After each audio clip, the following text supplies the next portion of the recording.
welcome back to Code with Bo. This is going to be the next installment in our Python for Beginners series. In our last video, we talked about for loops. In this video, we're going to do a continuation of loops, and we're going to talk about the while loop. And so the difference between the while loop and the for loop is that the for loop executes for a fixed amount of statements, or for a fixed amount of times. And the while loop executes as long as a condition is true. And so you use this whenever you need to iterate indefinitely, whenever you don't know how many times that you need to iterate, versus the fixed count iteration in a for loop. The general syntax is going to be the while keyword. Then you'll put your expression that's going to be evaluated right here, followed by the colon, and then followed by the code that you want to be executed as long as this expression is true. And so it is possible to make infinite loops. That's something you want to avoid. And then you can also combine else statements with your while loops as well, the same way you can do them with if statements. So what an else statement would do is your while loop would execute while the condition is true, and then once the condition is no longer true, the else statement would then execute following the condition no longer being true. And so first thing I'm going to do is show you an infinite loop. And so we're going to use our little I here, which is always going to be our standard little kind of iterator, or our index variable that we're always going to use. Say while I is less than 5, print this is an infinite loop. And so we're going to go ahead and run that. Alright, and so I'm going to go ahead and use the keyboard to interrupt that, because an infinite loop can lead to your computer crashing and just generally poor performance.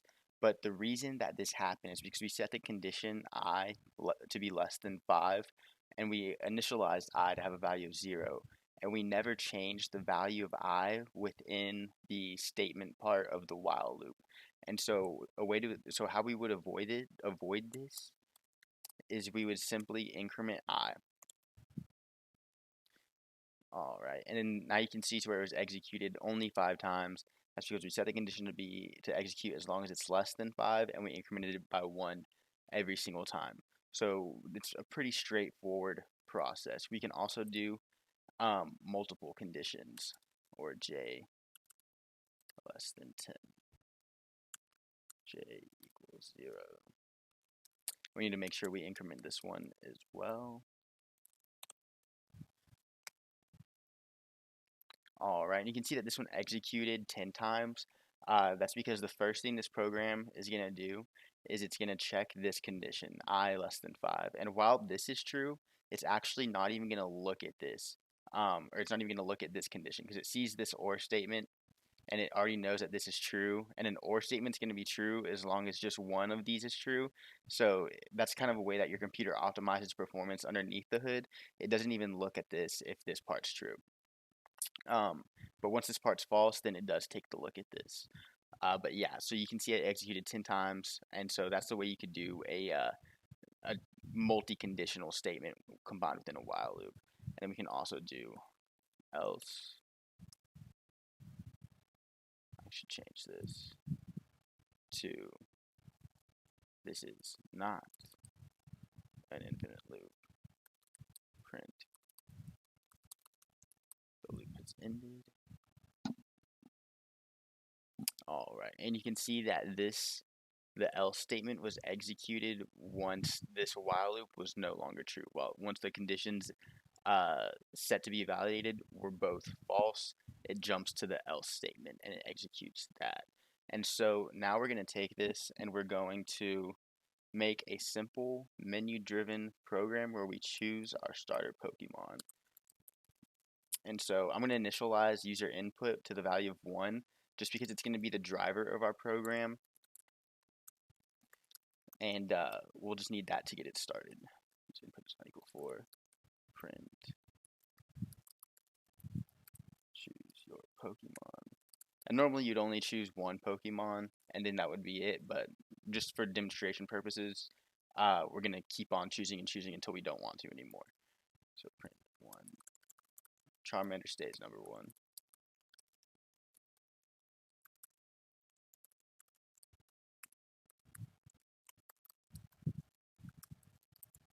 Bulbasaur, print for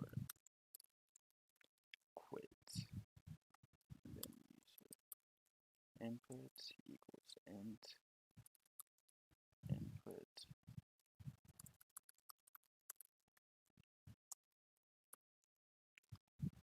All right. So here we have, we're just going to display a simple prompt. Choose your Pokemon. The options are going to be 1 for Charmander, 2 for Squirtle, 3 for Bulbasaur, and we hit 4 for quit. And you can see right here, I put while user input does not equal 4. And so once we hit 4, the program is going to quit, and we can even put, let me see, else print. Thank you. All right, so we're going to go ahead and just run this real quick.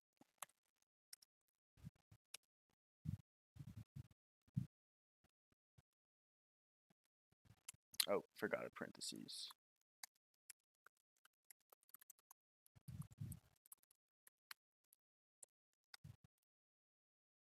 All right, and so naturally I'm going to choose Charmander. Then we'll choose Squirtle, then we'll choose Bulbasaur, and then we'll quit. And you see we get the thank you right there. All right, so that's a basic menu-driven program. Let's make it a little bit more complex. So if user input equals 1, we're going to say print congrats, you chose Charmander. And we're also going to do, just to make it easier on the eyes, we're going to add some new line characters.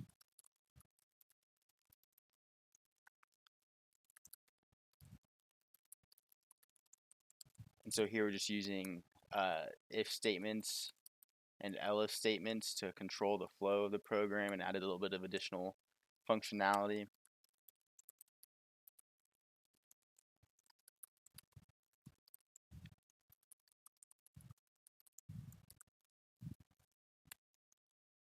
And then